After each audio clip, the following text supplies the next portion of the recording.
The ancient ceramic vase lay in 17 pieces across the marble floor of the Whitmore Museum's restoration lab, each fragment catching the harsh fluorescent light like broken promises. Marcus Chen knelt among the ruins, his weathered hands trembling as he reached for what remained of a 3,000-year-old Ming Dynasty masterpiece, the same vase he'd been hired to clean just 20 minutes earlier. Preparing and narrating this type of story took us long efforts and hard work, so if you are enjoying the story, please consider subscribing to our channel. The silence in the room was deafening. Outside, the October rain drummed against the tall windows, but inside, time seemed suspended in the space between disaster and consequence. Marcus's maintenance uniform, navy blue with Chen embroidered in white thread above the pocket, felt suddenly too tight against his chest, as panic constricted around his ribcage like a vice. "No, no, no," he whispered, his voice barely audible above the hum of the climate control system that maintained the lab's precise temperature and humidity. The words came out in English, then shifted to Mandarin, prayers his grandmother had taught him 40 years ago, when disasters were scraped knees and broken toys, not artifacts worth more than he'd earned in 3 lifetimes. Dr. Helena Vasquez, the museum's chief curator, had specifically warned him about this piece during his morning briefing. "The Emperor's Garden vase," she'd said, her Spanish accent lending gravity to each syllable. "It's our most valuable acquisition, irreplaceable. The insurance alone." She'd paused, studying his face. "You understand, Marcus, some things can't be undone." Now those words echoed in his mind as he stared at the fragments. The vase had been sitting on its pedestal in the center of the restoration table, waiting for the careful cleaning that would prepare it for next month's grand exhibition, Treasures of the Silk Road, A Journey Through Time. Marcus had been reaching across to dust the base when his elbow caught the corner of a photography light. The domino effect was swift and merciless. Light stand toppling, wire catching his ankle, his body lurching forward, hands instinctively reaching to break his fall, and then the sound, that terrible final crash that seemed to reverberate through the building's bones. The largest fragment, still bearing the intricate cobalt blue dragons that had survived wars, dynasties, and centuries, now showed a jagged crack running through the mythical creature's intertwined bodies. Marcus lifted it with the reverence one might show a dying bird, feeling the weight of history and his own stupidity pressing down on his shoulders. This job at the Whitmore Museum was supposed to be his salvation. After 18 months of unemployment following the factory closure, after watching his savings evaporate like morning mist, after the awkward conversations with his 8-year-old daughter Emma about why they couldn't afford her art supplies anymore, this position had felt like answered prayers. $15 an hour, full benefits, and the dignity of working somewhere that mattered, somewhere that preserved beauty for future generations. Emma. The thought of his daughter hit him like a physical blow. She'd been so proud when he got this job, bragging to her classmates about how her daddy worked in a real museum with ancient stuff and everything. She'd even drawn him a picture, stick figures of the two of them standing next to what she imagined were Egyptian pyramids, though they looked more like triangular houses with doors. The drawing was taped to their refrigerator at home, held up by a magnet shaped like a sunflower that Emma's mother Lisa had bought during happier times, before the arguments about money became their primary form of communication. The lab door's keycard reader beeped, and Marcus's heart stopped. Footsteps echoed across the polished concrete floor, expensive heels clicking with the measured pace of someone who owned every space they entered. Dr. Vasquez appeared around the corner of a tall shelving unit loaded with cataloged pottery shards, her silver hair pulled back in its characteristic bun, reading glasses perched on her nose as she reviewed something on her tablet. "Marcus, how's the progress on the—" Her voice cut off abruptly as she looked up and saw the destruction spread across the floor. The tablet slipped from her fingers, clattering against the marble with a sound that seemed impossibly loud in the sudden silence. For a moment that stretched like an eternity, they stared at each other across the wreckage. Dr. Vasquez's face cycled through expressions: confusion, disbelief, and finally, a kind of professional devastation that Marcus recognized from his own reflection in the lab's chrome surfaces. "The Emperor's Garden vase," she said, her voice hollow. "It wasn't a question." Marcus nodded, unable to trust his voice. He gestured helplessly at the fragments, still holding the largest piece-like evidence of his incompetence. Dr. Vasquez moved with the careful steps of someone navigating a minefield, circling the destruction to get a better view. Her breathing was shallow, controlled. the kind of breathing people do when they're trying not to scream. She knelt beside a cluster of smaller pieces, her fingers hovering over them without touching, as if even her proximity might cause further damage. "The exhibition opens in 3 weeks," she said, more to herself than to him. "The mayor is coming, the city council. We have international collectors flying in from Beijing." She looked up at him, and Marcus saw something he hadn't expected. Not just anger, but genuine grief. This was the centerpiece, Marcus. The entire exhibition was built around this piece. The weight of her words settled over him like a burial shroud. This wasn't just about money, though the financial implications were staggering. This was about legacy, about the careful work of preserving human creativity for future generations, about connections across time and culture that couldn't be rebuilt with insurance payouts or good intentions. "I'm sorry," he said, the words inadequate and pathetic. "I'm so sorry. I was being careful, I swear. The light stand." "Stop." Dr. Vasquez held up a hand, her expression shifting from grief to something Marcus couldn't quite read. "Just stop." She stood, brushing dust from her skirt, and for a moment Marcus thought she might fire him on the spot. Instead, she pulled out her phone and began scrolling through contacts. "Who are you calling?" he asked. "Dr. Richardson at the university. He's our conservation specialist." She paused, finger hovering over the screen. "Though I'm not sure what he can do with," she gestured at the fragments, "with this." Marcus watched her make the call, listened to her explain the situation in the careful diplomatic language of someone delivering terrible news to someone else who would have to deliver terrible news to someone else. On and on up a chain of disappointment that would eventually reach donors and board members and newspaper critics who would want someone to blame. While she spoke, he found himself studying the fragments with new attention. The break patterns weren't random. They followed natural stress lines in the ceramic, places where the clay had been joined, or where different glazing techniques had created subtle weaknesses. The dragons, those magnificent creatures that had inspired emperors and poets, were damaged but not obliterated. Most of the decorative elements were intact, just separated from their neighbors like puzzle pieces scattered by a careless child. His grandmother's voice echoed in his memory, not the prayers this time, but practical wisdom delivered while she worked at her kitchen table, mending everything from broken dishes to torn clothing with a patience that seemed infinite. "Everything can be fixed, Xiaoma," she'd say, using his childhood nickname. "Everything just needs the right approach, the right care. Even broken hearts can be mended if you understand how they broke in the first place." Dr. Vasquez ended her call and turned back to him, her expression grim. "He's coming, but he's not optimistic. A break like this, with this many pieces." She shook her head. "The best we might hope for is a partial restoration, something for the archives, not for display." Marcus nodded, expecting to be dismissed, to be sent home to figure out how to tell Emma that Daddy had lost another job, this time by destroying something irreplaceable. Instead, Dr. Vasquez studied him with curious intensity. "You said you were being careful," she said finally. "Walk me through exactly what happened." He described the sequence of events, the mechanical chain reaction that had led to this moment. As he spoke, Dr. Vasquez nodded, occasionally asking for clarification about angles and timing and the precise way the vase had fallen. "Show me," she said when he finished. "What?" "Show me how it fell. Use that empty base over there." She pointed to a similar pedestal at the far end of the lab. Marcus felt ridiculous, but he complied, recreating his movements in slow motion while Dr. Vasquez watched with the intensity of an accident investigator. When he reached across the imaginary vase, she called out "Stop," and walked over to examine his position. "You're left-handed," she observed. "Yes, ma'am."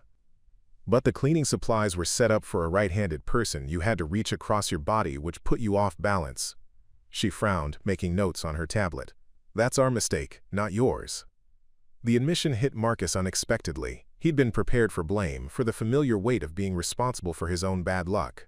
The possibility that others shared responsibility felt foreign, and somehow more frightening than simple guilt. "Doesn't change what happened," he said. "No, it doesn't." Dr. Vasquez looked back at the fragments.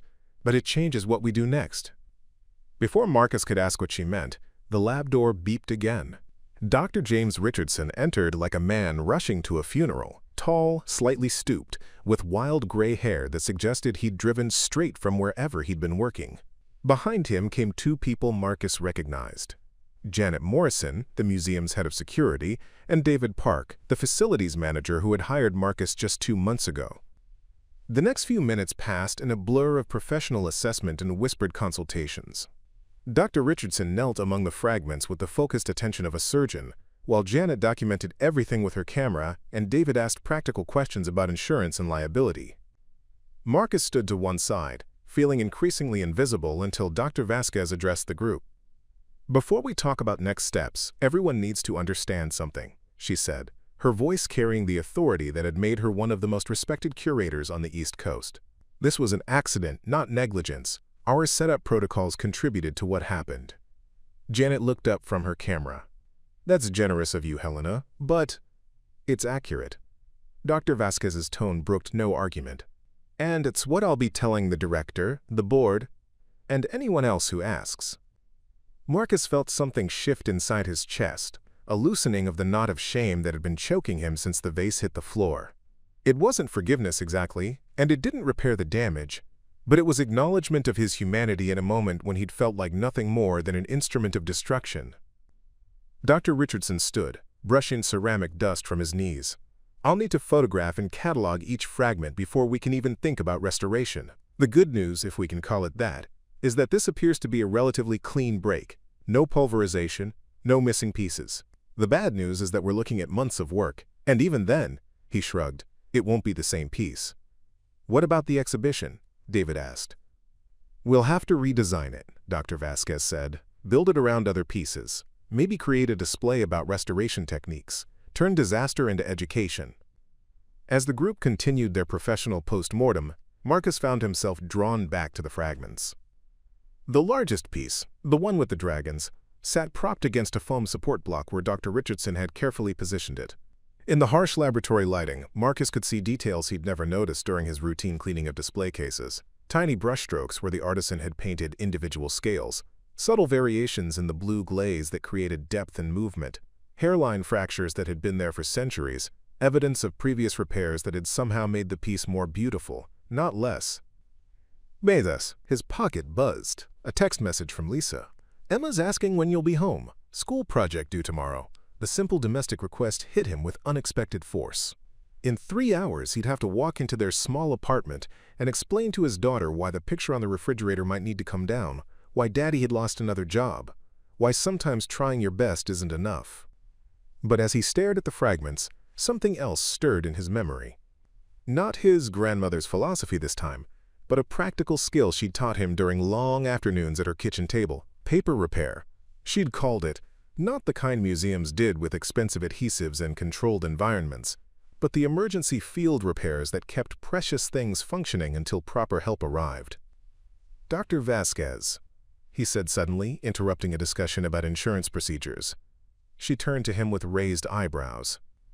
"I know this sounds crazy," Marcus said, his heart hammering against his ribs. "But what if there was a way to stabilize it temporarily? Not a real restoration, but something that would hold it together long enough for the exhibition?" Dr. Richardson looked at him with the polite attention one might give a child suggesting that airplanes could be fixed with band-aids. "What did you have in mind?" Marcus reached into his pocket and pulled out a paperclip, the same one he'd been using all morning to clear dust from tight corners and crevices. It was nothing special, just standard office supply steel bent into the familiar double loop, but as he held it up he felt the weight of possibility. "My grandmother taught me something once," he said, aware that every pair of eyes in the room was focused on him with varying degrees of skepticism and curiosity. "About emergency repairs that don't interfere with proper restoration later. It's unconventional." The silence that followed felt different from the shocked quiet that had greeted the destruction. This was the pause of people trying to decide whether to listen to desperate hope or dismiss it as bargaining with reality. Finally, Dr. Vasquez spoke.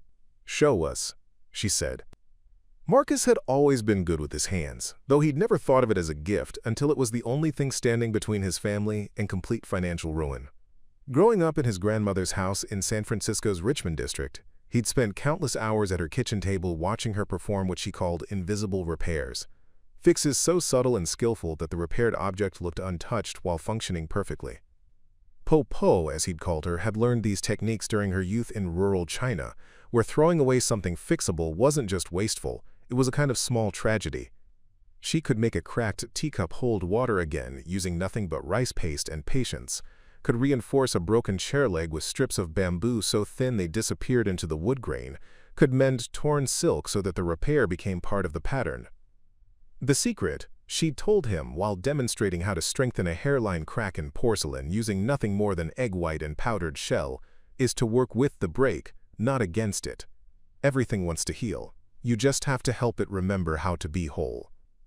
Marcus had been 12 then, fidgety and eager to be playing basketball with his friends rather than learning what seemed like ancient magic.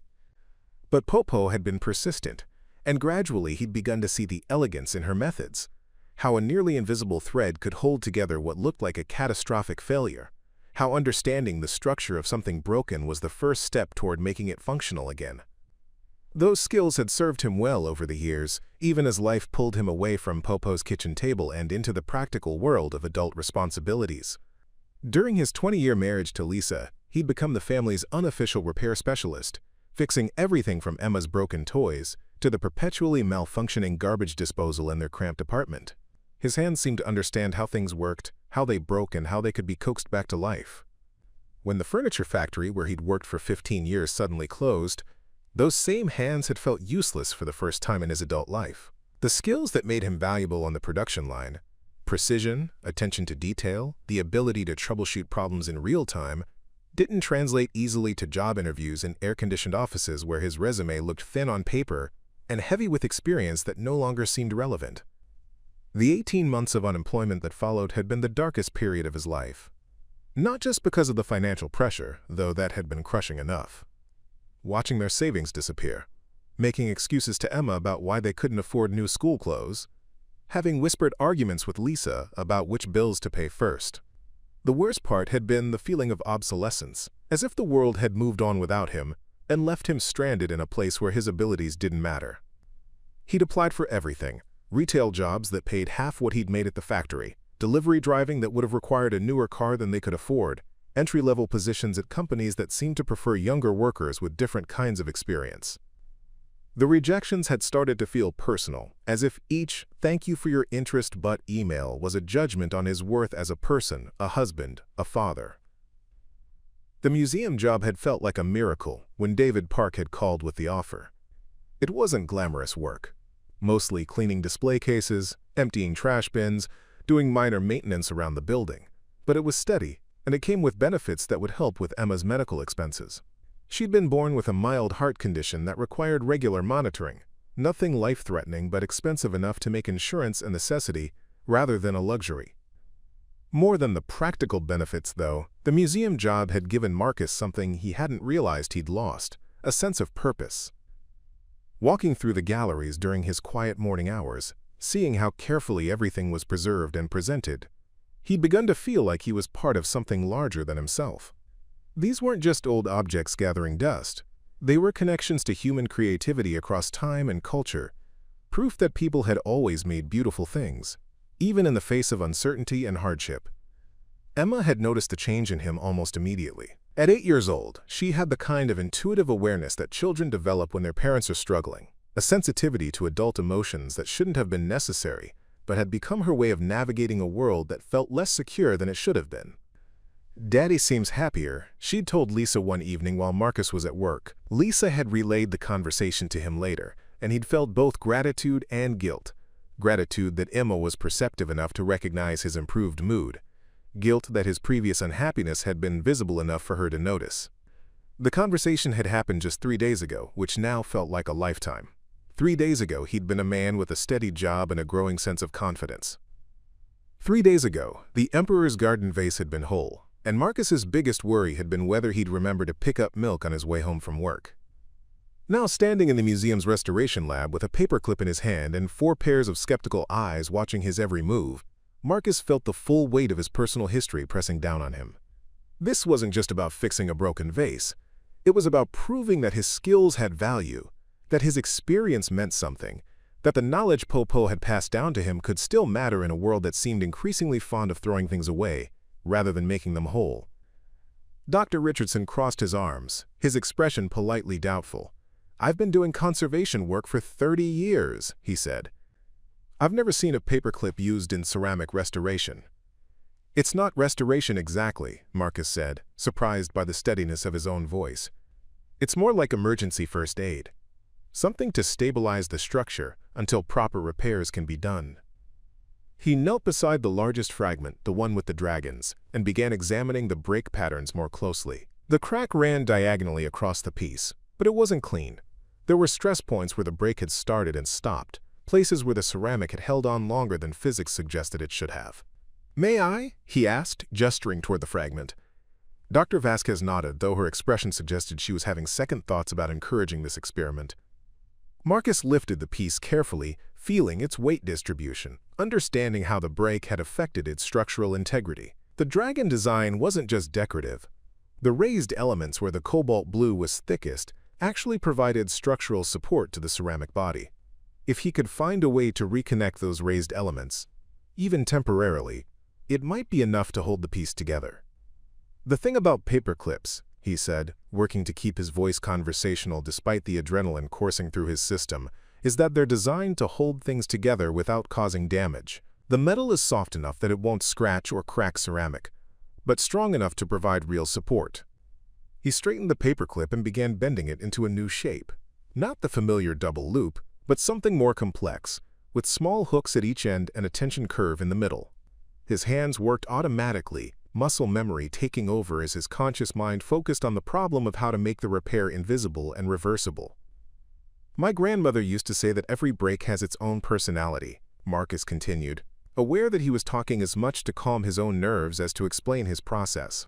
"This one." He held up the reshaped paperclip, checking its proportions against the crack in the ceramic. "This one wants to be supported from the inside, where the stress is happening, not from the outside where everyone can see it." Dr. Richardson leaned in despite himself, his professional curiosity overriding his skepticism. "How would you hide the support structure?" Marcus smiled, feeling for the first time since the accident like he might actually know something useful. "You don't hide it," he said. "You make it part of the design." He took another paperclip from his pocket and began reshaping it, this time creating a small spiral that could nestle into the curved space between the dragon's coils. When he held it up to the light, the spiral looked almost decorative, like it could have been an intentional design element rather than an emergency repair. "The key is understanding that the original artisan already solved most of the structural problems," Marcus explained. "Those raised design elements? They're basically internal supports disguised as decoration. If I can create new connection points that work with the existing structure instead of fighting against it." He trailed off, focusing on the delicate work of positioning the first support. The paperclip needed to fit into a space barely wider than the metal itself, threading through the gap in the ceramic like a needle through fabric. His hands were steady despite the pressure, steadier than they'd been in months, actually, because for the first time in a long time, he was doing something he truly understood.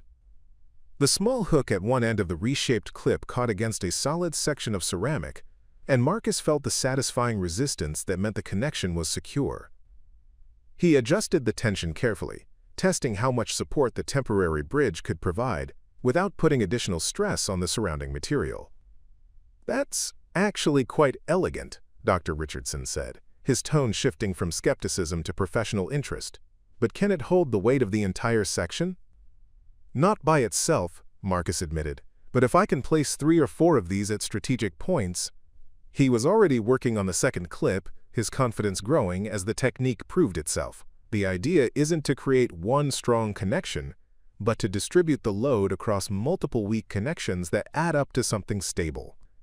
Dr. Vasquez pulled out her phone and began taking pictures. "Document everything," she told herself as much as the group. "Whatever happens, we need a record of this technique." Marcus appreciated the vote of confidence, but he was too focused on the work to respond. The second support was trickier. It needed to connect 2 smaller fragments while allowing for the slight movement that would be necessary to align them properly. He created a small spring mechanism in the paperclip, something that would provide support while accommodating the natural settling that would occur as the pieces found their optimal positions. As he worked, Marcus found himself thinking about Emma's art projects, the way she approached creative problems with a combination of fearlessness and practicality that reminded him of Popo. Just last week, Emma had been struggling with a school assignment that required her to build a bridge out of pasta and glue. She'd spent hours at the kitchen table, testing different configurations, learning through trial and error which shapes were strongest and how to reinforce weak points without adding too much weight. "Look, Daddy," she'd said when she finally achieved success, "I made the bridge want to stay up instead of trying to keep it from falling down." The insight had struck Marcus as profound at the time, though he hadn't fully understood why until this moment. Emma had instinctively grasped something that took experienced engineers years to learn, that the best structures work with natural forces rather than against them. The third support was the most challenging because it required connecting 3 fragments simultaneously. Marcus studied the break pattern, looking for the natural stress points where the ceramic had wanted to separate. If he could understand the forces that had caused the break, he could work with those same forces to create the repair. "It's like acupuncture," he said, more to himself than to his audience, finding the exact right pressure points. "Excuse me?" Dr. Richardson looked confused. Marcus laughed, realizing how strange that must have sounded. "My grandmother was into traditional Chinese medicine. She always said that healing happened when you understood the energy flow in a system and worked with it instead of against it." He gestured at the vase fragments. "Same principle. The ceramic broke along natural stress lines. If I can support those lines properly." The third clip slid into place with satisfying precision, and suddenly the largest fragment was stable enough to stand on its own. Not perfectly straight, there was still a visible crack, and it would never be museum quality again without proper restoration. But it was recognizably whole, holding its shape and supporting its own weight. The lab fell silent except for the hum of the climate control system. Dr. Vasquez lowered her phone, Janet stopped taking pictures, and David stared at the partially repaired vase as if it had performed a magic trick. Dr. Richardson reached toward the fragment, then stopped himself. "May I examine it?" Marcus nodded, stepping back to give the conservation specialist room to work. Dr. Richardson approached the piece with the careful attention he would give to any valuable artifact, checking the stability of the connections and testing how much movement the supports would tolerate. "The stress distribution is actually quite sophisticated," he said after a thorough examination. "And the supports are completely reversible. They could be removed during proper restoration without leaving any trace." He looked up at Marcus with new respect. "Where did you learn this technique?" "My grandmother's kitchen table," Marcus said simply. Before anyone could respond, the lab door beeped again. This time it was Dr. Elizabeth Morrison, the museum director, Janet's older sister, and the person ultimately responsible for everything that happened within these walls. She was a small woman with silver hair and the kind of quiet authority that made people straighten their posture when she entered a room. "Helena, I got your message about an incident," she said, then stopped short when she saw the group clustered around the restoration table. "Oh my!" Dr. Vasquez stepped forward, her expression shifting into the diplomatic mode Marcus had witnessed during her phone call earlier. "Elizabeth, we've had an accident with the Emperor's garden vase, but—" "I can see that." Dr. Morrison moved closer to the fragments, her face unreadable. "How bad is it?" "It was 17 pieces this morning," Dr. Vasquez said carefully. "Now it's, well, see for yourself." Dr. Morrison approached the partially repaired fragment with the same careful attention Dr. Richardson had shown, though her examination was briefer and more focused on overall assessment than technical detail. When she straightened up, her expression had shifted from concern to something Marcus couldn't quite identify. "Whose work is this?" she asked. "Marcus's," Dr. Vasquez said. "He developed a temporary stabilization technique." Dr. Morrison turned to study Marcus with the same intensity she'd given the vase. "You're the new maintenance worker." "Yes, ma'am." Marcus felt his throat tighten. "I'm the one who broke it in the first place." "I heard," she continued to study him.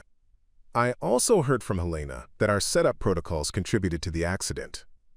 Marcus glanced at Dr. Vasquez, grateful for her continued support but unsure how to respond. "What I want to know," Dr. Morrison continued, "is whether this stabilization technique could be applied to the other fragments." The question hit Marcus like a physical blow.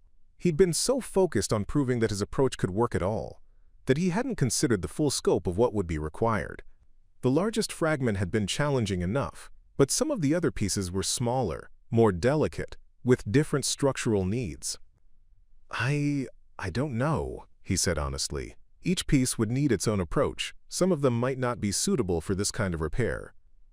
But some of them might be? Marcus looked at the remaining fragments, trying to assess them with the same analytical eye he'd brought to the first piece.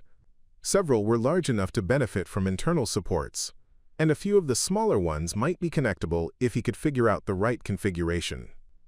Maybe, he said. It would take time to work out the techniques for each piece. Dr. Morrison nodded slowly. How much time? Marcus felt the weight of the question. The exhibition was 3 weeks away.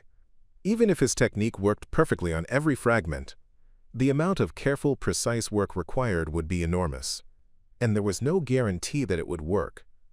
He'd succeeded with one piece under ideal conditions, but that didn't mean the approach was scalable. I honestly don't know, he said. A week? 2 weeks? It depends on how many pieces can actually be stabilized and how complex the repairs turn out to be. And you'd be willing to try? The question seemed to echo in the lab's controlled atmosphere. Marcus thought about Emma, about the picture on the refrigerator, about Popo's patient hands working magic at her kitchen table. He thought about the 18 months of rejection letters and the gradual erosion of his confidence in his own abilities. He thought about the moment just an hour ago when he'd believed his life was falling apart again. Yes, he said, I'd be willing to try. Dr. Morrison exchanged a long look with Dr. Vasquez, some kind of silent communication that Marcus couldn't interpret. Helena, what would this mean for the exhibition timeline? Dr. Morrison asked. If Marcus can stabilize enough of the pieces to create a recognizable whole, we could still make the opening night work, Dr. Vasquez said slowly, working through the implications as she spoke. We'd have to change the focus. Instead of presenting a perfect historical artifact, we'd be presenting a story about preservation, restoration, and the human connection to cultural heritage. A teaching exhibit instead of a display piece, Dr. Richardson added, his earlier skepticism replaced by growing enthusiasm for the concept. We could document the entire process, show visitors how conservation work happens, make them part of the story instead of just observers. Marcus felt something shift in the room's atmosphere, a sense of possibility replacing the earlier mood of disaster and damage control. These people were experts at taking broken things and making them meaningful again, and they were starting to see his accident not as a catastrophe but as an opportunity for a different kind of success. There's one more thing to consider, Dr. Morrison said quietly. If we proceed with this approach, Marcus would need to work closely with our conservation team. His employment status would have to change. He couldn't be just maintenance staff if he's performing specialized restoration work. The implications of that statement took a moment to sink in. Marcus had been expecting to be fired. Instead, he was being offered what sounded like a promotion. I don't have any formal training in conservation, he said. You have something potentially more valuable, Dr. Richardson replied. You have an intuitive understanding of how materials behave under stress, and you've developed a technique that none of us would have thought to try. Formal training can be acquired. Instinct like yours is much rarer. Marcus looked around the lab, at the fragments that represented both his greatest failure and his unexpected opportunity, at the faces of people who had decided to trust him with something irreplaceable, at the tools and equipment that could become familiar parts of his daily routine if he was brave enough to accept their faith in his abilities. For the first time in almost 2 years, the future felt not just possible, but genuinely hopeful. When do we start? He asked. The first 3 days of Marcus's new role as conservation assistant felt like living in someone else's life. He'd traded his Navy maintenance uniform for khaki pants and polo shirts, swapped his janitor's key ring for a specialized access card that opened doors he'd never seen before, and exchanged his routine of emptying trash bins for the delicate work of learning to read ceramic fractures like medical x-rays. Dr. Richardson had set up a workstation for him in a corner of the lab, complete with adjustable lighting, magnification equipment, and a toolkit that probably cost more than Marcus had made in his first month at the museum. The irony wasn't lost on him that the tools meant to prevent accidents were far more expensive than the paperclips he was using to repair the consequences of one. Emma had been beside herself with excitement when he'd explained his new responsibilities. You mean they want you to fix the thing you broke? She'd asked, her 8-year-old logic cutting straight to the heart of the situation. That's like when I spill paint and then get to make a new picture with the mess. Lisa had been more cautious in her optimism. though Marcus could see the relief in her eyes when he told her about the pay increase that came with his new title. "Just be careful," she'd said. "Don't let them make you the scapegoat if things don't work out." Her warning echoed in his mind as he worked through his 4th morning in the lab, carefully positioning his 7th paperclip support in what had once been the vase's elegant neck. Each piece required a different approach. Some needed multiple small supports, others responded to a single precisely placed connection, and a few seemed determined to resist any attempt at stabilization. The work was meditative in a way that surprised him. Unlike his previous jobs, where productivity was measured in pieces per hour or tasks completed per shift, this required a different kind of focus. He had to understand each fragment individually, study how it had broken and how it wanted to heal, then create a custom solution using nothing more than office supply steel and patience. "Remarkable," Dr. Richardson murmured, examining Marcus's latest repair through a magnifying lens. "The stress distribution is actually superior to some commercial repair systems I've used. And it's completely reversible. We could remove every one of these supports without leaving a trace." But even as Marcus felt growing confidence in his technique, tensions were building beyond the lab's controlled environment. Word of the accident had begun to spread through the museum's staff, filtered through the complicated social dynamics of an institution where everyone's job security depended on maintaining the trust of donors, board members, and the general public. The first sign of trouble came from an unexpected source. Marcus was working on a particularly challenging fragment, a piece that included part of the vase's base and required him to create a 3-dimensional support structure, when he heard raised voices from the administrative corridor outside the lab. Completely irresponsible to let an untrained janitor handle priceless artifacts, a woman's voice was saying, sharp with indignation. "He's not untrained anymore," Dr. Vasquez replied, her tone carefully controlled. "He's working under direct supervision, and his results have been damage control for his own incompetence," the first voice interrupted. "And now you're promoting him? What kind of message does that send?" Marcus recognized the voice now. Drive. Patricia Kellerman, the museum's head of acquisitions, and a woman whose perfectly styled appearance and expensive handbags made it clear that she moved in different financial circles than the rest of the staff. He'd encountered her briefly during his orientation, and she'd barely acknowledged his existence beyond a perfunctory nod. "Patricia, you're oversimplifying." "Am I? Because from where I sit, this looks like a public relations disaster waiting to happen. What do you think the board will say when they find out we've put a maintenance worker in charge of conserving our most valuable piece?" Dr. Vasquez's response was too quiet for Marcus to hear, but Dr. Kellerman's wasn't. "The exhibition opens in 2.5 weeks, Helena. We have collectors coming from 3 continents. Media coverage arranged. VIP donors expecting to see something spectacular. If this experiment of yours fails, if that vase falls apart during the opening reception, who do you think will take responsibility?" The conversation moved away from the lab, but Marcus remained frozen at his workstation, the fragment in his hands suddenly feeling heavier than its few ounces should have allowed. Dr. Kellerman's words had crystallized fears he'd been trying to ignore. What if his technique wasn't as reliable as it seemed? What if the repairs failed under the stress of public display? What if he really was just a janitor playing with tools he didn't understand?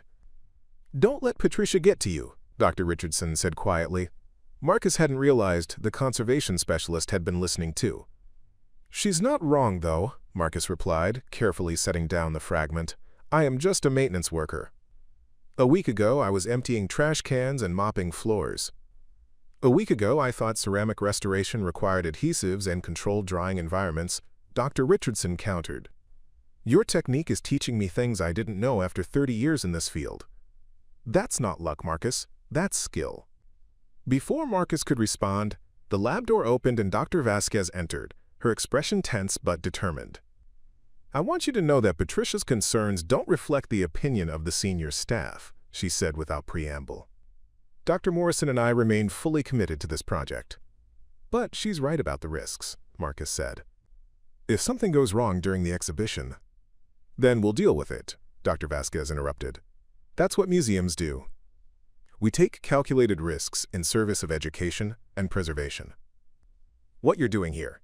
She gestured at his workstation, where 7 fragments now stood in various stages of stabilization. "This is conservation work at its finest. You're not just repairing a vase, Marcus. You're developing a new technique that could revolutionize how we handle emergency stabilization. Her words should have been encouraging, but Marcus felt the weight of expectation settling on his shoulders like a heavy coat. It was one thing to experiment with an innovative technique in the controlled environment of a lab. It was another thing entirely to stake his career and potentially other people's reputations on something he'd invented with a handful of paperclips. The pressure intensified over the following days as more staff members became aware of the project. Some, like Janet Morrison and David Park, offered quiet support and encouragement. Others, particularly those who worked closely with Dr. Kellerman, made their skepticism known through pointed questions and barely concealed doubt. Marcus found himself eating lunch alone, caught between the maintenance staff who now saw him as having moved above his station and the professional staff who weren't sure what to make of his unusual path into their world. The isolation was familiar from his months of unemployment, but somehow more painful because it was happening just as he was beginning to feel competent and valued again. The technical challenges of the restoration work provided a welcome escape from the social tensions. Each fragment presented unique problems that required creative solutions. One piece, a section that included part of the vase's elegant handle, had broken in a spiral pattern that defied conventional repair approaches. Marcus spent 2 full days studying the fracture before realizing that the solution lay in mimicking the spiral with his support structure, creating a helical paperclip assembly that distributed stress along the natural curve of the break. Another fragment required him to bridge a gap where a small piece had shattered beyond repair. Instead of trying to fill the space, he created a tension system that held the surrounding pieces in proper alignment while leaving the gap visible, turning the loss into part of the story rather than trying to hide it. "It's honest," Dr. Richardson observed when Marcus explained his approach. "You're not pretending the damage never happened. You're incorporating it into the piece's history." The comment reminded Marcus of something Poe had said about scars, that they weren't flaws to be hidden but evidence of survival, proof that something had been broken and chosen to heal. The thought gave him comfort as he worked, even as the whispered conversations and sideways glances from certain staff members continued to erode his confidence. The breakthrough came during his second week in the lab, when he successfully stabilized a cluster of small fragments that had seemed hopeless. The pieces were too small and delicate for traditional repair methods, but Marcus had developed a network of micro-supports, paperclips bent into hairpin curves that could thread through gaps barely wider than the metal itself. The result looked almost like lace made of steel, delicate, but surprisingly strong. Dr. Richardson was photographing the completed repair when Dr. Morrison entered the lab, followed by someone Marcus didn't recognize, a distinguished older man in an expensive suit who moved with the quiet confidence of someone accustomed to being the most important person in the room. "Marcus," Dr. Morrison said, "I'd like you to meet Dr. William Harrison, chairman of our board of directors." Marcus stood quickly, aware that his hands were covered in ceramic dust and his shirt was wrinkled from hunching over the workstation.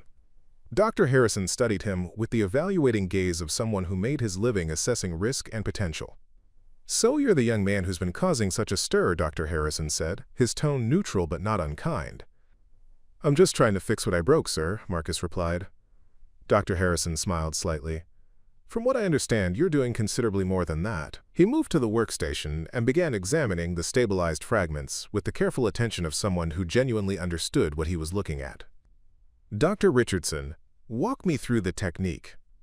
For the next 20 minutes, Dr. Richardson explained Marcus's approach while the board chairman asked detailed questions about stress distribution, reversibility, and long-term stability. Marcus found himself holding his breath, aware that this conversation could determine the future of not just the restoration project, but his new career.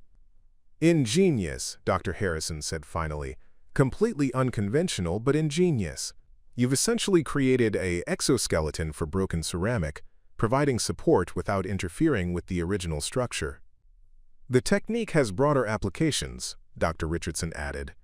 "We've been discussing how it might be adapted for fieldwork, emergency stabilization in archaeological digs, even disaster response for damaged artifacts." Dr. Harrison nodded thoughtfully. "I can see the potential, but I'm concerned about the exhibition timeline. How much of the original piece can actually be restored using this method?" Marcus looked at his workstation, where 11 of the 17 fragments now stood in various stages of completion. The largest pieces were fully stabilized and recognizable as parts of a coherent whole. The smaller fragments presented ongoing challenges, but even those were beginning to yield to patient experimentation. "I think I can get it to maybe 70% structural integrity," Marcus said carefully. "It won't look perfect, and visitors will definitely be able to see that it was broken and repaired, but it should be stable enough for display, and it will tell a complete story about what the original piece was." "A story about resilience," Dr. Morrison added, "about how beautiful things can survive catastrophe and emerge with their essential character intact." Dr. Harrison considered this for a moment. "And if the repairs fail during the exhibition, if the piece collapses in front of our donors and the press?" The question hung in the air like a challenge. Marcus thought about Dr. Kellerman's concerns, about the reputation he was risking, about Emma's drawing on the refrigerator, and the possibility that he might once again have to explain to his daughter why Daddy had lost another job. But he also thought about Popo's steady hands and patient wisdom, about the satisfaction of seeing broken things become whole again, about the possibility that his unusual path into this world might actually lead somewhere meaningful. "Then we'll have documented one of the most innovative conservation experiments in recent memory," he said finally. "And we'll have learned something valuable about the limits of the technique. Either way, we'll have contributed something to the field." Dr. Harrison smiled, the first genuinely warm expression Marcus had seen from him. "That's exactly the right answer," he said. "Dr. Morrison, I want you to document everything. If this works, we'll be making history. If it doesn't, we'll be contributing to scientific knowledge. Either outcome justifies the risk." As the board chairman prepared to leave, he turned back to Marcus. "I understand you developed this technique by drawing on knowledge passed down from your grandmother." "Yes, sir. Traditional Chinese repair methods, adapted for modern applications." "Remarkable. We spend so much time focusing on formal education and official credentials that we sometimes forget the value of cultural wisdom passed down through families." Dr. Harrison extended his hand. "I'm looking forward to seeing the results of your work, Mr. Chen." After Dr. Harrison left, the lab fell into a thoughtful silence. Marcus returned to his workstation, but his hands were shaking slightly from the adrenaline of the encounter. He'd just received endorsement from the museum's highest authority, but somehow that made the pressure feel even more intense. "Don't overthink it," Dr. Richardson advised, noticing Marcus's hesitation. "You've been doing brilliant work. Trust your instincts." Over the following days, Marcus tried to follow that advice, but it became increasingly difficult as word of Dr. Harrison's visit spread through the museum. The supportive staff members seemed more confident in their encouragement, but the skeptics became more pointed in their criticisms. Dr. Kellerman, in particular, seemed to take the board chairman's endorsement as a personal affront. The tension came to a head during Marcus's third week in the lab, when he was working on one of the final fragments, a delicate piece that included part of the vase's rim and required an exceptionally precise support structure. He'd been experimenting with different configurations for 2 days, trying to find the right balance between stability and aesthetics. He was just threading a carefully shaped paperclip through a hairline crack when Dr. Kellerman entered the lab, followed by 2 people Marcus didn't recognize, a woman with a professional camera and a man with a notebook who had the look of a journalist.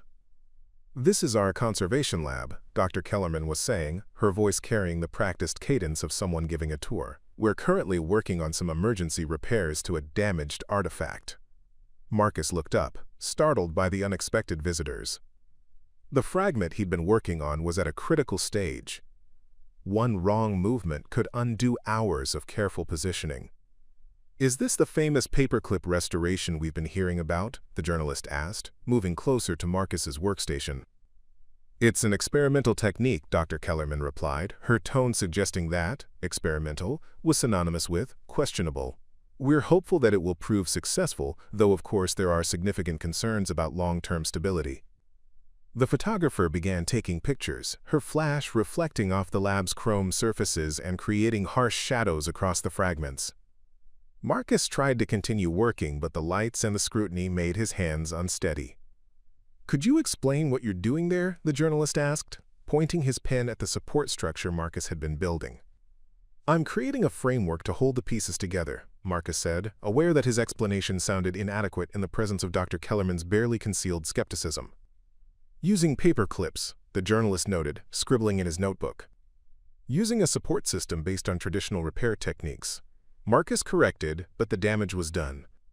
He could already see the headline, "Museum repairs priceless artifact with office supplies." The fragment slipped in his hands, and he had to grab for it quickly, disrupting the careful alignment he'd spent hours achieving. The motion was awkward, unpracticed under pressure, and he felt rather than saw Dr. Kellerman's satisfied expression.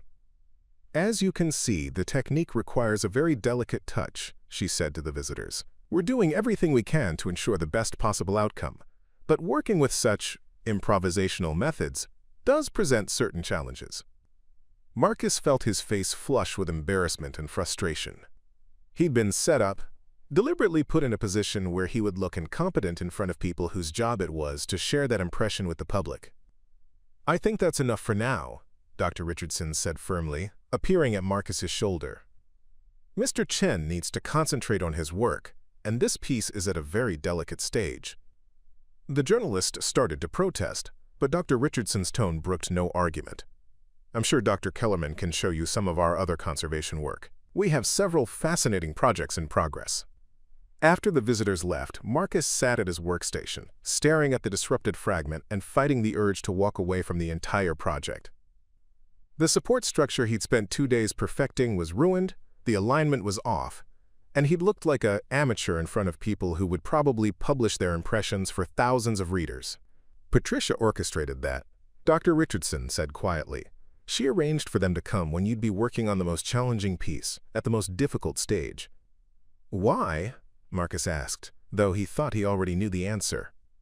"Because she's been opposed to this project from the beginning, and she's looking for evidence to support her position."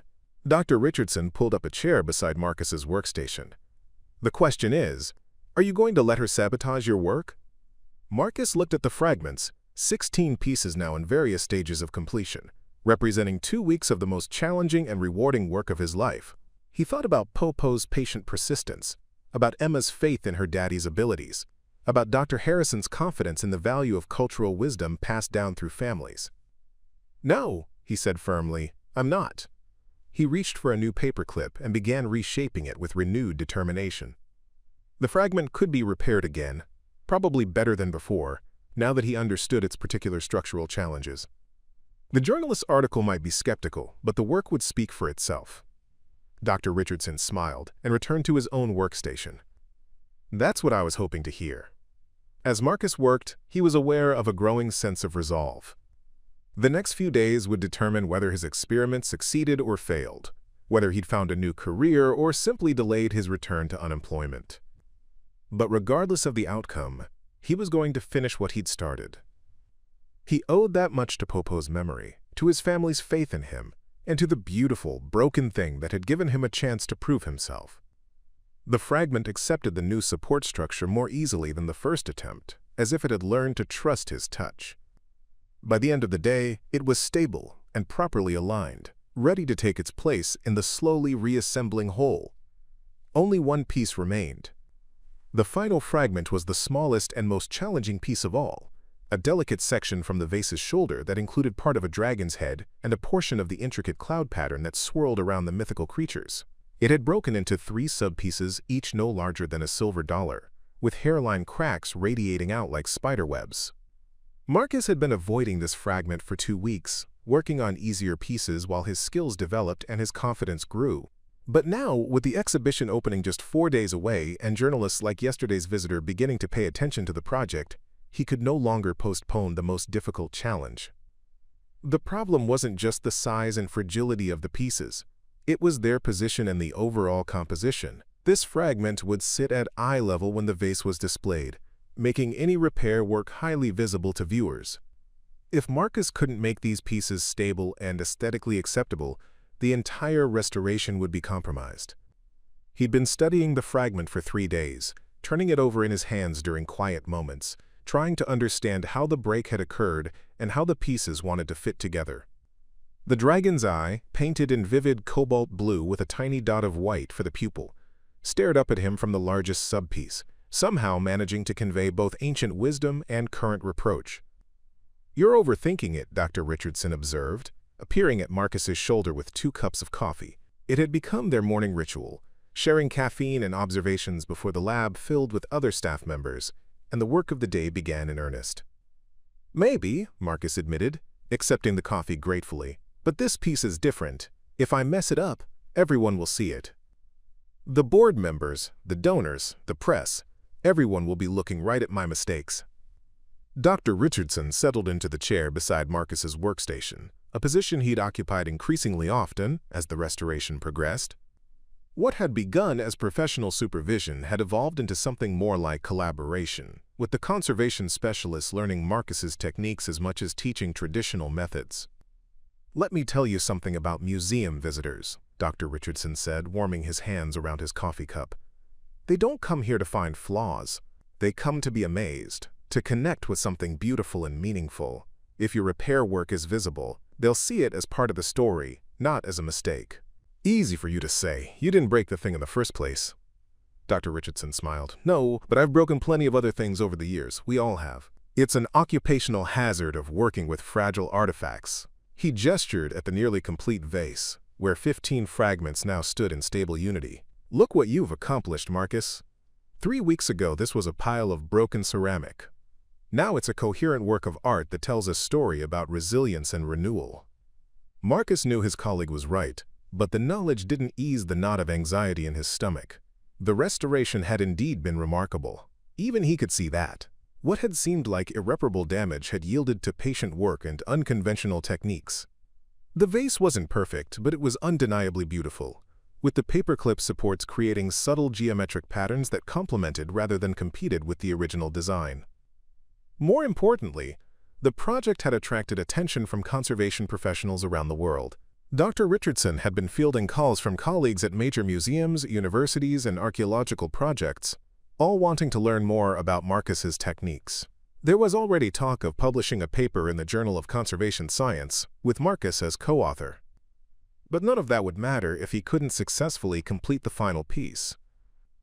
He picked up the largest sub-fragment, the one with the dragon's eye, and held it up to the light. The break pattern was complex, not a simple crack, but a network of stress fractures that had weakened the ceramic in multiple directions. Traditional adhesives would never hold it securely, and even his paperclip technique would be challenging to implement on such a small scale. "What would Popo do?" he murmured, falling back on the mental consultation that had guided him through the most difficult moments of the restoration.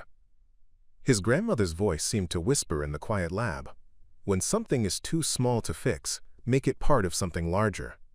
The insight hit him like a physical sensation, a sudden understanding that shifted his entire approach to the problem. He'd been thinking of the final fragment as a single, isolated challenge.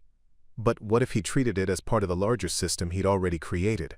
What if the support structure could extend beyond the boundaries of individual pieces to create connections across multiple fragments?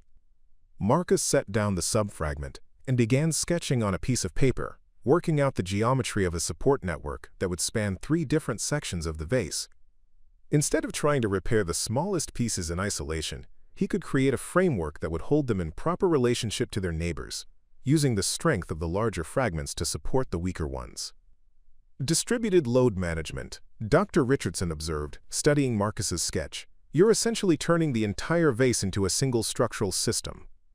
Exactly. Instead of 17 separate repairs, it becomes one integrated restoration. The concept was elegant in its simplicity, but the execution would require extraordinary precision.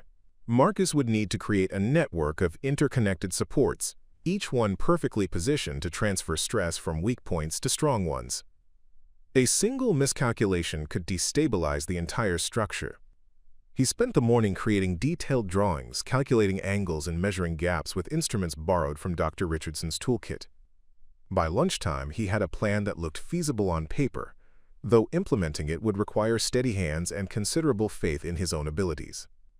The afternoon brought an unexpected visitor. Marcus was deep in the meticulous work of shaping the first connecting support when the lab door beeped and Emma walked in, followed by Lisa and Dr. Vasquez.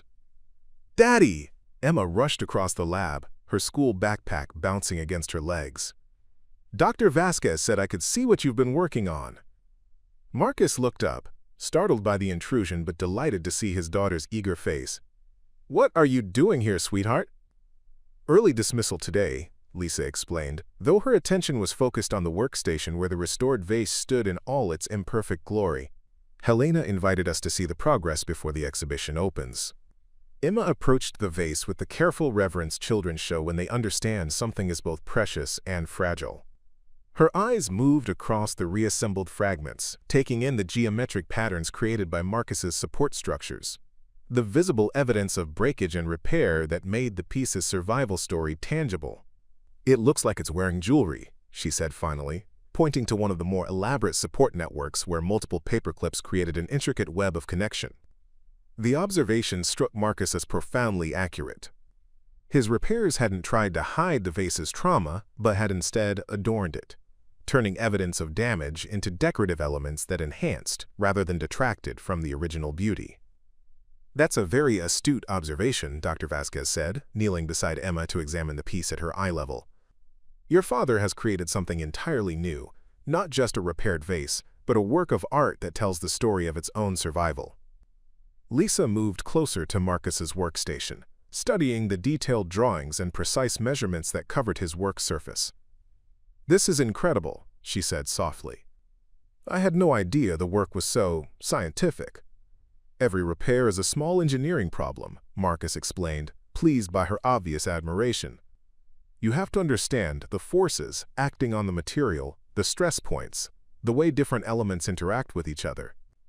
"Like my pasta bridge project," Emma added, making connections with the confidence that came naturally to her. "Remember, Daddy? I had to figure out which shapes were strongest and where to put the supports." Marcus smiled, remembering their kitchen table conversations about structural engineering and the principles of load distribution. Without realizing it, Emma had been learning the same concepts he was now applying to priceless artifacts. "Speaking of supports," Dr. Vasquez said, "how is the final fragment progressing?" Marcus gestured at his sketches and measurements. "I think I have a solution, but it's going to require connecting multiple pieces with a single support network. It's more complex than anything I've attempted so far." Dr. Vasquez studied his drawings with the careful attention she gave to exhibition plans and acquisition proposals. "This is sophisticated work, Marcus. You've essentially invented a new conservation technique." "We think it has applications beyond this project," Dr. Richardson added, joining the group around the workstation. "Museums around the world are asking about the method. There's interest from archaeological sites, disaster response teams, even aerospace engineers who work with composite materials." Emma looked up at her father with wide eyes. "Are you famous now, Daddy?" Marcus laughed, ruffling her hair. "Not famous, sweetheart. Just lucky to have found work that I'm good at." But even as he downplayed the attention, Marcus was aware of a growing sense that something significant was happening. The phone calls Dr. Richardson had mentioned, the interest from other institutions, the possibility of publication, these weren't just professional courtesies.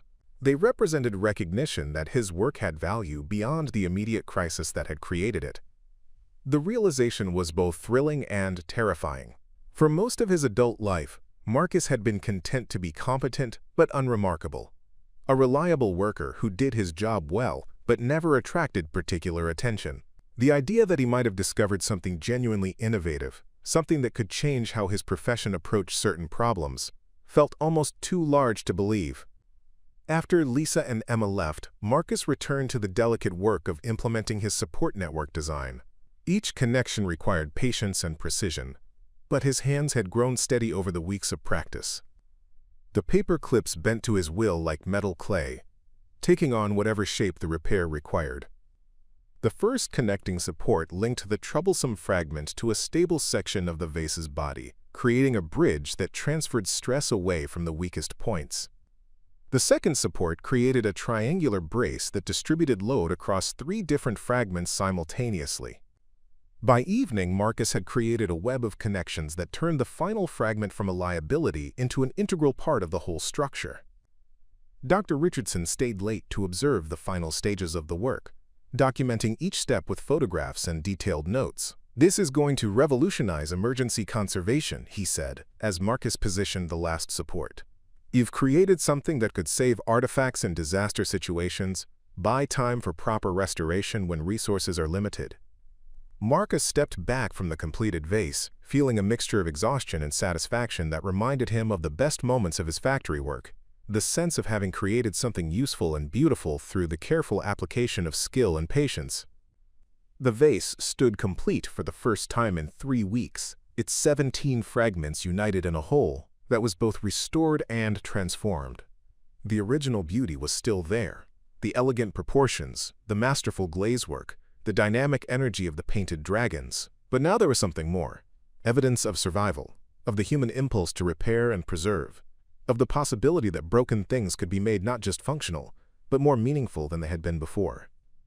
"It's ready," Marcus said simply. Dr. Richardson nodded, still taking photographs. "Yes, it is, and so are you." The next morning brought a parade of visitors to the lab. Dr. Morrison arrived early, followed by several board members Marcus hadn't met, then a delegation of curators from partner museums, and finally, a group that included Dr. Harrison and several people whose expensive clothing and confident bearing marked them as major donors. Each group responded to the restored vase with the same sequence of reactions: initial surprise at its unconventional appearance, growing appreciation for the ingenuity of the repair method, and finally genuine admiration for both the technical achievement and the aesthetic result. "It's more interesting than the original," one donor observed. "You can see the history of what happened to it, but also the care that went into bringing it back. It's like reading the biography of an object." Dr. Harrison lingered after the other visitors had moved on, studying the vase with the same careful attention he'd brought to his first examination of Marcus's work. "I've been thinking about what you said," he told Marcus, "about contributing to scientific knowledge regardless of the outcome. You've done considerably more than that. You've created something that will influence conservation practice for years to come." "It's just a problem-solving technique," Marcus replied, though he was beginning to understand that his work represented something larger than practical repair methods. "The best innovations usually are," Dr. Harrison said, "simple solutions to complex problems, developed by people who approach familiar challenges from unfamiliar angles." He paused, studying Marcus with the same evaluating gaze he'd brought to their first meeting. "I understand you don't have formal training in conservation." "No, sir. Just what I've learned working with Dr. Richardson." "Would you be interested in changing that? We've had discussions about establishing a fellowship program, bringing in conservation professionals with unconventional backgrounds to work on experimental techniques. You'd be our first fellow." The offer hit Marcus like a physical blow. A fellowship meant research opportunities, advanced training, the chance to develop his techniques further while working with artifacts from around the world. It meant stability for his family and recognition for work that had begun as desperate improvisation. Yes, sir, I'd be very interested." Dr. Harrison smiled. "Good, we'll work out the details after the exhibition opens. For now, congratulations on remarkable work." As the board chairman left, Marcus found himself alone with the vase for the first time since the restoration had begun. The lab was quiet, except for the hum of climate control systems, the controlled environment that preserved fragile things from the damage that time and change inevitably brought. He thought about the chain of accidents and decisions that had led to this moment, the factory closure that had left him unemployed, the desperate job search that had brought him to the museum, the moment of clumsiness that had seemed to destroy his last chance at stability. Each event had felt like a setback at the time, but together they had created the path that led to this unlikely triumph. Popo would have understood the paradox. She'd always insisted that breaking and mending were part of the same process, that things often had to fall apart before they could become what they were truly meant to be. The vase stood in the afternoon light, no longer perfect but somehow more beautiful for its imperfection, its visible history of damage and repair, creating a story that visitors could read and understand. In 3 days, it would take its place in the exhibition, surrounded by other artifacts but distinguished by its unique testimony to the power of patient restoration. Marcus picked up his toolkit, the collection of bent paperclips and specialized instruments that had become extensions of his hands over the past 3 weeks. Tomorrow he would begin learning about other conservation techniques, studying the formal methods that complemented his intuitive approach. But tonight, he would go home to Emma and Lisa, to the refrigerator drawing and the small apartment that no longer felt too small, to the life that had been broken and was now, like the vase, more interesting for having survived the damage. The Emperor's Garden vase was ready for its debut, and so, Marcus realized with quiet satisfaction, was he. The opening night of Treasures of the Silk Road, A Journey Through Time, arrived with the crisp clarity of a perfect October evening. Marcus stood in the museum's main gallery, watching caterers arrange champagne flutes and hors d'oeuvre, while technicians made final adjustments to the lighting that would illuminate the centerpiece of the entire exhibition. The Emperor's garden vase, restored and transformed, occupying a place of honor at the gallery's heart. He'd arrived 2 hours early, ostensibly to help with last-minute preparations, but really because he needed time to process the magnitude of what was about to happen. In a few hours, hundreds of people would see his work. Donors whose contributions kept the museum operating, scholars whose expertise had shaped his understanding of conservation, journalists whose articles would carry word of the restoration to thousands of readers around the world. The past 3 days had been a whirlwind of final preparations, media interviews, and strategic conversations about the future of what people were already calling the Chen method. Dr. Richardson had been fielding inquiries from institutions as far away as the Louvre and the British Museum, all wanting to learn more about the techniques that had salvaged what everyone had initially assumed was a hopeless loss. Nervous? Dr. Vasquez appeared at his shoulder, elegant in a black dress that transformed her from the practical curator he knew into someone who belonged in the refined world of museum galas and donor appreciation events. Terrified, Marcus admitted. He tugged at the collar of his new shirt, a crisp, white button-down that Lisa had insisted on buying for the occasion, despite their ongoing financial caution. The matching tie felt like a noose, though he had to admit that the overall effect made him look like someone who belonged among conservation professionals. That's perfectly normal. I still get nervous before major exhibitions, and I've been doing this for 20 years. Dr. Vasquez smiled, studying the vase with the satisfied expression of someone who had bet on a long shot and watched it come in first. The important thing to remember is that you've already succeeded. Everything that happens tonight is celebration. As if to underscore her point, Emma came skipping across the gallery, resplendent in a blue dress that Lisa had found at a consignment shop and that made her look impossibly grown-up. She was followed more sedately by Lisa, who had somehow managed to make a dress they'd owned for years look like it belonged at a museum gala. "Daddy, there are so many people coming," Emma announced, having stationed herself at one of the tall windows that offered a view of the museum's front entrance. "And some of them have fancy cameras." Marcus felt his stomach clench slightly at the mention of cameras, remembering the disastrous encounter with the journalist who had visited during the final stages of the restoration. But Dr. Richardson had assured him that tonight's coverage would be different, controlled, celebratory, focused on the achievement rather than the controversy. "The press packets are excellent," Lisa said, joining their small family group beside the vase. She held up a glossy folder that contained photographs of the restoration process, technical explanations written in accessible language, and Marcus's biography, which still felt surreal to read. "They make you sound like a cross between a scientist and an artist." "Maybe that's what he is," Emma said with 8-year-old certainty. "Scientists figure out how things work, and artists make beautiful things. Daddy did both." Before Marcus could respond to his daughter's assessment, the gallery began filling with the evening's first guests. Dr. Morrison had strategically invited board members and major donors for an exclusive preview hour before the general reception began, giving the museum's most important supporters a chance to view the exhibition without crowds. Marcus watched the early arrivals move through the gallery with the measured pace of people accustomed to evaluating expensive things. They paused at each display case, reading labels and examining artifacts with the kind of attention that suggested genuine interest rather than social obligation. When they reached the centerpiece display, their reactions followed a predictable pattern: initial appreciation for the vase's obvious beauty and historical significance, followed by closer examination that revealed the unconventional nature of its restoration. "Extraordinary," murmured Dr. Catherine Wells, a prominent collector whose donations had funded several major acquisitions. She studied the paperclip supports through the protective glass, her expression shifting from polite interest to genuine fascination. "You can see exactly what happened and how it was repaired, but the repair work has become part of the aesthetic appeal." Her companion, an elderly gentleman whose name tag identified him as Professor Emeritus of Art History at the university, nodded thoughtfully. "It's honest in a way that traditional restoration rarely achieves. Instead of pretending the damage never happened, it acknowledges the violence of time and celebrates the human impulse to preserve and repair.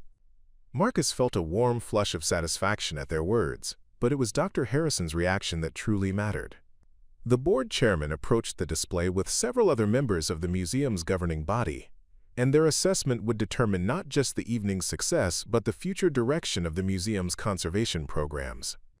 "Ladies and gentlemen," Dr. Harrison said, addressing his companions while gesturing toward the vase, "this represents exactly the kind of innovative thinking we want to encourage in our institution. Traditional methods would have left us with a pile of fragments and a failed exhibition. Instead, we have a piece that's more compelling than it would have been if it had never been damaged." Dr. Kellerman, who had been notably absent from the lab during the final weeks of restoration, appeared at the edge of the group with an expression that suggested she was still processing the evening's implications. Her earlier opposition to the project had been well documented, and Marcus wondered how she would respond to its obvious success. "The technique has broader applications," Dr. Richardson explained to the board members, stepping forward to provide technical context. "We've already had inquiries from archaeological sites dealing with emergency stabilization, disaster response teams working with damaged cultural property, even aerospace engineers interested in the load distribution principles." "Are we talking about patentable innovations?" asked Dr. Sarah Chen, the board's newest member and a successful entrepreneur who had built her fortune on identifying overlooked opportunities. "Potentially," Dr. Richardson replied, "though Marcus has expressed more interest in sharing the techniques freely with institutions that need them." Dr. Sarah Chen turned to study Marcus with the evaluating gaze of someone who understood the difference between technical innovation and commercial opportunity. "That's admirable, but it shouldn't prevent you from protecting your intellectual property. There are ways to ensure wide availability while still recognizing the value of what you've created." In the grand halls of the Whitmore Museum, where priceless artifacts tell stories of human civilization, one moment of clumsiness would shatter not just an ancient vase, but the limitations of what seemed possible for an ordinary maintenance worker named Marcus Chen. Marcus Chen's life had already been fractured long before he accidentally destroyed the Emperor's Garden vase. A skilled factory worker for 15 years, he had watched his secure employment crumble when the manufacturing plant closed, leaving him scrambling to support his wife Lisa and 8-year-old daughter Emma. After months of rejection letters and dwindling savings, he finally landed a maintenance position at the Whitmore Museum. Steady work, but far from the career he had envisioned. On what seemed like an ordinary Tuesday morning, Marcus was performing routine cleaning duties when disaster struck. While dusting the museum's prized Emperor's Garden vase, a stunning piece of Ming Dynasty ceramics worth hundreds of thousands of dollars, his cloth caught on the display case. Time slowed as he watched the irreplaceable artifact tumble to the floor, exploding into 17 distinct fragments across the conservation lab's polished surface. The silence that followed was deafening. Dr. James Richardson, the museum's head conservator, surveyed the destruction with the kind of calm that comes only from years of experience with valuable objects and human frailty. But for Marcus, this wasn't just a broken vase. It was the final proof that he couldn't do anything right, that every opportunity he touched would shatter in his hands. "These things happen," Dr. Richardson said quietly, his words offering grace that Marcus didn't feel he deserved. "The question now is what we do about it." What followed was a conversation that would change everything. Traditional restoration would require dismantling the vase completely, removing original materials, and essentially rebuilding it from scratch, a process that would take months and eliminate much of its historical authenticity. The museum's insurance would cover the costs, but something irreplaceable would be lost forever. That evening, Marcus sat at his kitchen table, staring at the fragments Dr. Richardson had allowed him to take home for study. The weight of responsibility pressed down on him like a physical force. This wasn't just about fixing his mistake. It was about proving that he belongs somewhere in the world, that his hands could create rather than destroy. As he examined the break patterns, memories flooded back of afternoons spent with his grandmother, Po, in her Richmond district apartment. She had possessed an almost magical ability to repair broken things, dishes, jewelry, small household items, using whatever materials were available. Her philosophy was simple but profound. Everything broken wants to heal. You just have to help it remember how to be whole. Po had taught him to read the story that breaks tell about the forces that created them. Every crack revealed the stress patterns that had led to failure, and understanding those patterns was the key to creating repairs that worked with the object's structure rather than against it. She had used everything from wire to string to small metal clips, creating support networks that distributed weight and pressure in ways that honored the object's original design. Inspired by these memories, Marcus began experimenting with an unconventional approach. Instead of trying to reconstruct the vase from scratch, he would create an internal support network that would hold the fragments in their exact original positions, while allowing the ceramic to heal naturally along its break lines. The materials he chose were as humble as they were innovative: ordinary paper clips, carefully bent and positioned to create a three-dimensional framework that would bear the structural loads while remaining virtually invisible. Working through the night, he discovered that each fragment wanted to return to its original position. He just needed to give it the support to stay there. The next morning, Marcus returned to the museum with his experimental repair, his heart pounding as he approached Dr. Richardson's office. The conservator's reaction was everything Marcus had hoped for and feared. Stunned silence followed by careful examination, professional skepticism giving way to grudging admiration. "This is remarkable," Dr. Richardson murmured, studying the delicate network of supports that held the vase together while preserving every original element. "The stress distribution is perfect. The aesthetic integrity is maintained. How did you know this would work?" Marcus found himself explaining Po Po's teachings, the traditional Chinese approach to repair that emphasized working with an object's natural tendencies rather than imposing external solutions. As he spoke, he watched Dr. Richardson's expression shift from professional interest to genuine excitement. "Would you be willing to document this technique?" Dr. Richardson asked. "This could revolutionize how we approach emergency conservation. We need to test it, refine it, share it with other institutions." What happened next exceeded Marcus's wildest dreams. The museum's leadership recognized that they had witnessed something extraordinary, not just an innovative repair technique, but a breakthrough that bridged traditional knowledge with contemporary conservation science. Dr. Helena Vasquez, the museum director, made an unprecedented decision. Marcus would be offered a position as the museum's first Conservation Innovation Fellow. The transformation was complete when the museum decided to showcase the vase as the centerpiece of a special exhibition about restoration and renewal. The opening reception drew professional conservators from around the world, all eager to understand the techniques that had made such an elegant repair possible. But it was the general public's response that moved Marcus most deeply. Where professionals saw technical innovation, ordinary visitors saw a story of resilience and hope. "Things can be broken and still be beautiful," one visitor observed. "Sometimes they're even more interesting because of what they've survived." A group of high school students on a field trip asked the question that cut to the heart of everything. How do you even know where to start when something breaks into so many pieces? Marcus's answer became his philosophy. You start with whatever piece you can fix, then you fix the next piece and the next one, until eventually you fix the whole thing. The success of Marcus's techniques attracted attention from institutions worldwide. What had begun as desperate improvisation evolved into a systematic approach being taught in universities and implemented in archaeological excavations. The humble paper clips that had started it all were eventually displayed in a case of their own, relics of innovation that drew nearly as much attention as the masterworks they had originally been used to repair. Marcus found himself traveling the world as part of a National Science Foundation research program documenting traditional repair techniques from cultures across the globe. Each journey revealed new approaches to the fundamental challenge of making broken things whole again. From Japanese kintsugi masters who celebrated visible repairs to Peruvian textile specialists who had developed techniques for stabilizing ancient fabrics. His family became partners in this work. Emma, growing up surrounded by artifacts and conservation experts, developed her own understanding of cultural preservation. Lisa returned to college to pursue art history, her research complementing Marcus's practical work. Together they formed a team that could bridge academic theory with hands-on practice, formal education with traditional knowledge. The research program revealed something profound. Human cultures had developed remarkably sophisticated approaches to preservation and repair, approaches that combined practical effectiveness with aesthetic sensibility and cultural meaning. Marcus's work wasn't just about fixing broken objects. It was about maintaining the human connections that give those objects significance. In Kyoto, he worked with Master Tanaka, whose family had practiced kintsugi for 7 generations. Despite the differences in their materials and methods, Both men recognized the same fundamental insight. Repair could be an act of creation rather than mere restoration, a way of honoring an object's history while enabling its future. "Your grandmother would recognize this work," Master Tanaka told Marcus. "Same spirit, different tools."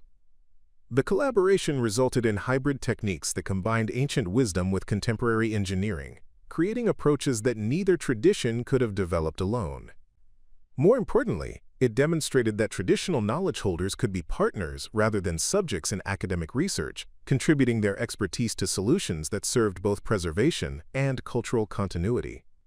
5 years of research culminated in a groundbreaking exhibition at the Smithsonian, Mending the World: Traditional Repair Techniques and Cultural Preservation. The show presented artifacts from 43 cultures alongside documentation of the traditional knowledge systems that had sustained them across centuries. The exhibition's success exceeded every expectation, drawing millions of visitors and inspiring similar projects around the world. Museums began incorporating traditional techniques into their conservation practices. Universities developed programs that combined academic rigor with cultural sensitivity. Policymakers started recognizing traditional knowledge as legitimate scientific inquiry worthy of support and protection. The impact extended far beyond the museum world. The techniques Marcus had developed found applications in disaster response, archaeological fieldwork, and even aerospace engineering. The philosophy behind his approach, understanding how something broke in order to help it heal, proved relevant to challenges ranging from earthquake damage to composite material failure. The culmination came 10 years later, when Marcus received the Nobel Prize for Cultural Preservation, a special recognition for his contributions to conservation science and traditional knowledge documentation. Standing on the stage in Stockholm's concert hall, he reflected on the chain of accidents and decisions that had led to this moment. "I stand here today not as an individual achievement, but as a representative of countless people who have refused to accept that beautiful things must stay broken," he told the distinguished audience, which included representatives from the communities whose knowledge had made his work possible. His acceptance speech emphasized the collaborative nature of cultural preservation, the importance of traditional knowledge holders as partners in academic research, and the need for policies that support both formal conservation science and community-based preservation practices. The story that began with a maintenance worker's mistake had become a movement that changed how the world understood the relationship between tradition and innovation. Marcus's techniques were being used in museums and archaeological sites around the world. His research model had demonstrated how traditional knowledge could be preserved and shared while respecting the communities that had developed it. Emma, now a graduate student pursuing her own career in cultural preservation, represented the next generation of conservation professionals who would build on her father's foundation. The quiet house in Virginia, where Marcus continued to experiment and teach, had become an informal center for innovation that attracted researchers from around the globe. But perhaps the most important legacy was philosophical rather than technical. Marcus had proven that broken things, whether vases or careers or dreams, could be made not just whole again, but more meaningful for having survived their trials. His story demonstrated that innovation often comes from the margins, that desperate necessity can drive breakthrough thinking, and that traditional knowledge remains relevant in addressing contemporary challenges. The Emperor's Garden vase continued to stand in its place of honor, its paperclip supports now barely visible but forever part of its story. Future visitors would see it as proof that creativity and persistence could overcome seemingly impossible obstacles, that cultural knowledge could bridge generations and continents, and that sometimes the most profound innovations emerge from the simplest materials and the most humble circumstances. As this remarkable journey shows us, there are broken things everywhere waiting for patient hands and open minds to help them remember how to be whole again. Marcus Chen's transformation from desperate maintenance worker to Nobel Prize winner reminds us that our current circumstances don't define our ultimate potential, that traditional wisdom remains relevant to contemporary challenges, and that innovation often comes from unexpected sources. His story continues to inspire people around the world who face their own seemingly insurmountable problems. Whether dealing with broken relationships, shattered careers, damaged communities, or personal setbacks, Marcus's approach offers a template for recovery and renewal. Understand how the breaking happened, work with existing strengths rather than against them, draw on traditional wisdom while embracing new tools, and never accept that beautiful things have to stay broken. The techniques that emerged from one man's determination to fix his mistake now preserve cultural heritage around the world. The philosophy that guided his grandmother's kitchen table repairs now informs university curricula and museum practices. The bridge between ancient knowledge and contemporary innovation grows stronger with each challenge it helps overcome. And somewhere, in conservation labs and community workshops, traditional healers and academic researchers, ordinary people continue the work of mending the world, one careful repair at a time. Thank you for joining us for this incredible story of transformation, innovation, and the power of traditional knowledge. Marcus Chen's journey from a devastating mistake to global recognition shows us that our greatest failures can become our most meaningful successes when we approach them with creativity, persistence, and respect for the wisdom of those who came before us. If you enjoyed this story of unlikely triumph and cultural preservation, please subscribe to our channel for more inspiring tales of human resilience, scientific discovery, and the bridges between tradition and innovation. Your subscription helps us continue sharing stories that remind us of the extraordinary potential within ordinary moments, and the power of refusing to accept that broken things have to stay that way.